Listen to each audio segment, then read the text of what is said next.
Offensive to feminists, pickup artists, social justice warriors, and women haters. Hi, I'm Lawrence Lanoff, and right here, right now, I'm going to let you in on a blistering secret about female lust. Man-hating feminists and sleazy pickup artists are terrified you'll find out. A secret which will give you the power to make even the nicest, most conservative, and most innocent girl come like a freight train on command, and without even touching her. It literally doesn't matter how repulsive to women you are, how much money you make, or even how often you take a bath. If you just listen to what I have to say, like a growing army of guys have already, you'll be spreading feminine thighs on command. In fact, if you're a guy between 20 and 73 and you aren't sleeping with at least 3 different women a week, you're not just letting yourself down. You're disappointing every one of your male ancestors for thousands of years who would kill to have the sexual opportunity you've just had dropped in your lap. Who the hell am I to make such huge promises and such crazy claims? Like I said, my name is Lawrence Lanoff. I'm 50 years old, skinny, bald, and I've got a completely average cock.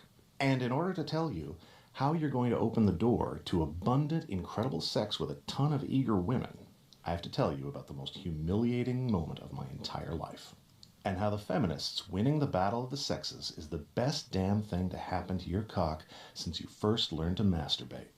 Warning, if you've ever been rejected by a girl, what I'm about to tell you may trigger feelings of embarrassment and rage in you. But whatever you do, it's incredibly important you don't stop watching until you hear the whole story. "Get away from me, you creep," she screamed in disgust. Suddenly, I felt my testicles crawl back up into my body, and a flood of nausea and panic pulsed through me as every head in Trader Joe's whipped in our direction. She was hot, gorgeous actually. A 28-year-old brunette in tight yoga pants with the most beautiful pair of gravity-defying all-natural D-cup tits I've ever seen. 5 minutes ago, I'd seen her giving the broccoli a hard-on in the vegetable department. And when she walked away, I caught the scent of her and felt something hungry rise up in me as I imagined her naked and writhing and moaning my name. I knew I had to talk to her before she left the store, and it was too late, or I'd regret it for the rest of my sexual life. She was in the bread aisle when I found her again, bent over at the waist so I could get lost in her ass and thighs and delicious toned calves. Her hands were caressing a loaf of gluten-free BS whatever in a way that made my heart pound and my mouth go dry. I took a deep breath, gathered my confidence, walked up to her, smiling and friendly, and with no hint at all at the pornography she'd inspired in my mind. Suddenly, her eyes flashed to mine like a deer in the woods. She parted her wet lips. I watched her incredible breasts rise and fall as she took a long, deep breath of her own, and that's when she screamed and destroyed my world. I could only appreciate the incredible favor she'd done me months later. My neck spasmed. My jaw went tight like a bear trap. I was just going to tell her how beautiful she looked. How it was women like her who made me so happy to be a man, so happy to be alive when... "I said get the hell away from me," she screamed, even louder this time, like a heavy metal guitar solo blasting in my ear. And that's when I noticed the pack of scantily clad sorority girls staring at me like I was some kind of monster. The steroid-upped muscle head in the shredded tank top flexing his pecs like he couldn't wait to prove his masculinity and kick my ass. The fat security guard fingering his radio like it was Dirty Harry's revolver and reporting an assault for who knows who to hear. And then I almost cried as I felt the handcuffs snap closed around my wrists. Strong hands dragged me by the arm like some 12-year-old boy caught throwing rocks at recess. I had hours to kill before things got sorted out. Hours to think. To torture myself for being so stupid as to walk up to a pretty girl in public in emasculated America. To feel ashamed. To make a decision that would change everything, not just for me, but for thousands of guys around the world just like you. I was so angry. Not at her, not even at our PC society that treats men like dogs just for being guys, but at myself. There I was, a fully grown man who loves women, who would rather kill myself than ever hurt a woman, and in 3 terrible seconds, the girl in the yoga pants made me feel like a rapist. When they released me, no charges after they saw the security tape, I went home and stared at myself in the mirror. And I saw what I always saw. A nice guy. A good guy. So why did she scream when I just wanted to say hello? Why was it so wrong for me to want to talk to her, to want to make love to her? Why did I suddenly feel so disgusting? Laying in bed that night, I spent hours not sleeping, rubbing my wrists where the handcuffs had dug into them, tasting bile in my throat when I thought about what had happened, not just to me, but to men everywhere. I thought about the never-ending torrent of news stories about creepy guys who dared to look at a woman with lust. Militant feminists celebrating the death of men. How more and more guys are flunking out of college. How all the powerful jobs are going to women. How having a dick is becoming a societal handicap. I thought about guys in Japan and around the world giving up, deciding they'd rather be celibate for life than become the emasculated lapdogs the world is trying to turn them into. And then I thought of all the women I knew. Women who are lonely and horny and scared. Women who wake up every morning wondering why they can't find real men anymore. Who settle for metrosexual shadows of masculinity, while us real guys are treated like dogs. Laying there, I realized something shocking and terrible, and wonderful too. I realized the feminist nightmare had come true, and that men and women had been brainwashed into sexual misery. And I knew I was at a crossroads when it came to me and women and sex. I knew when I got out of bed in the morning, I could do one of three things that would change how women looked at me and treated me forever. One, I could blame her. I could call her a crazy bitch. I could become one of those guys who uses rejection as an excuse to become a woman hater and an asshole, who harasses girls online just to feel okay. I could see the rising power of women as a curse. I could bitch and moan and become the monster I was already being treated like. Two, I could blame myself. I could learn to hate myself for being born with a cock. I could become one of those sensitive guys who thinks respecting women means treating women like they hate sex, who thinks his totally natural masculine urges are disgusting and wrong, who lines up to be emasculated, hoping to be lucky enough to get a blowjob once every couple years. Three, or I could see the feminist nightmare as the incredible opportunity it is. I could choose to learn the truth about women and sex. What women really want from men, but refuse to tell us. Why they say one thing, but mean another. Why nice guys like me get rejected and abused again and again, while douchebags get laid as easily as going to the ATM. I know, this sounds wrong. But I could choose to get revenge.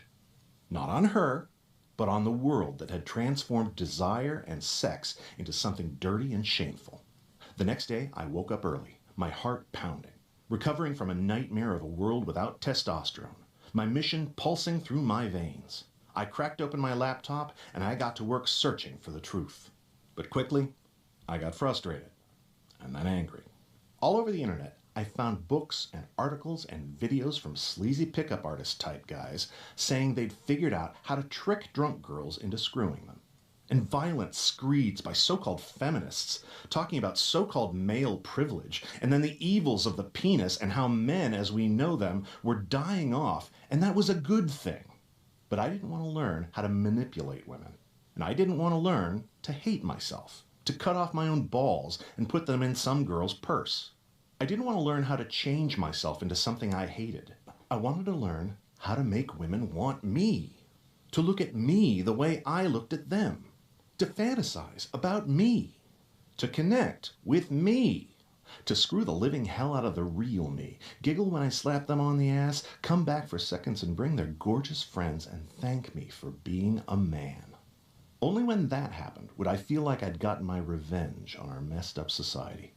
Would I feel like I was a man again, in a world where men are an endangered species, where men are treated like we're bad and wrong.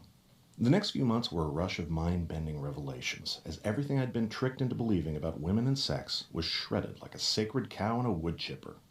The first idea I had to murder was a big one I'd been spoon-fed since I was a kid. The idea that women don't like sex, that a woman was doing you a favor when she slept with you. I saw one simple statistic that blew that one out of the water. In 1963, the population of the world was 3,201,178,277. Today, it's over 7 billion, and it's headed for 10 billion by 2050. So ask yourself, if women don't like sex, how the heck did the population of the world double in just 50 years? Why did 50 Shades of Grey soak the panties of hundreds of millions of women around the world? Why is the vibrator industry a $15 billion business? Why is it that every #1 bestseller on the Amazon Kindle is another story about an innocent woman being taken and ravished by a strong man again and again and again? I'll tell you right now, the answer is pretty easy. It's because despite everything you've been told, women don't like sex. They love it. The truth is, most women walk around every day horny as hell, fantasizing about sex even more than us guys do, waiting with bated breath for the right guy to come along and fulfill her dirty, delicious fantasies, to open her to the connected, erotic pleasure she only dreams her body is capable of, only to go home every night to snuggle up to her vibrating rabbit, wondering if she'll ever have a strong, respectful guy in her bed and in her again. Okay, I know what you're thinking right now because I used to think it too. If women are really that horny, they are, why aren't you knee-deep in eager, thrusting female flesh every single night? And the answer is psychologically weird and very important, so I need you to listen closely. It's because no matter how dissatisfied a woman is with the devastating emasculation of men, no matter how much she craves your strong hands on her, your teeth nibbling her throat, your weight on top of her, she can never, ever admit it to you or any other man. Why? 3 confusing but powerful reasons. 1, women are petrified of rejection, even more than us guys are. In fact, since most women never make the first move, even one rejection could leave her catatonic and giving up on great sex for a week. 2, women have been taught that only sluts want sweaty, passionate, animalistic sex with men. And admitting what every cell in her body yearns for could destroy her reputation and even ruin her life if it gets out on social media. Fear of rejection and shame alone are enough to make hot girls very careful about how they choose the men they sexually surrender themselves to. Which brings us to the third reason, the most important of them all.